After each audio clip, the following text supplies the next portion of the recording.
ಈ ಧರ್ಮಕ್ಕೆ ನೀವು ಜ್ಞಾಪಕ ಇಟ್ಕೊಳ್ಬೇಕು, ಕಾರಣ ಏನು, ದುಃಖಕ್ಕೆ ಜೀವನ ದುಃಖ ಆಗಿರೋದಕ್ಕೆ ಕಾರಣ ಅಜ್ಞಾನ ಅಂತ. ಬರೀ ಬುದ್ಧ ಅಲ್ಲ, ರಾಮಕೃಷ್ಣ ಪರಮಹಂಸರು ಅದೇ ಹೇಳ್ತಾರೆ, ಶಂಕರಾಚಾರ್ಯರು ಅದೇ ಹೇಳ್ತಾರೆ, ಎಲ್ಲ ಅದೇ ಹೇಳ್ತಾರೆ. ನೀವು ಕೇಳ್ತೀರಾ, ಆದ್ರೆ ನಿಮ್ಮನ್ನ ನೋಡ್ಕೊಂಡಿದ್ದೀರಾ?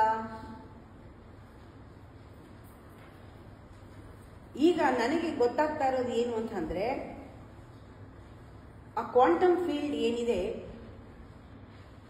ಇವತ್ತು ನಿನಗೇನು ಬೇಕೋ ನಿಂಗೆ ಕ್ಲಿಯರ್ ಆಗಿ ಗೊತ್ತಿರಬೇಕು. ಇವತ್ತು ಇದನ್ನ ಅನ್ಕೊಳ್ಳಿ, ದಿಸ್ ಇಸ್ ಎಕ್ಸ್ಪೆರಿಮೆಂಟ್ ಮಾಡಿ, ನಾನು ಮಾಡ್ತಾ ಇದ್ದೀನಿ, ನೀವು ಮಾಡಿ. ಫಸ್ಟ್ ನಿಮಗೆ ಬುದ್ಧಿ ಇದೆ, you can visualize things very well, I know that.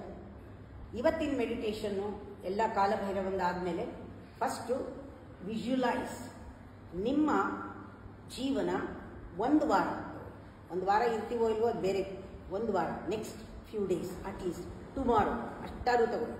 ನಿಮ್ಮ ಜೀವನ ವಿಜುವಲೈಸ್ ಮಾಡ್ಕೊಳ್ಳಿ.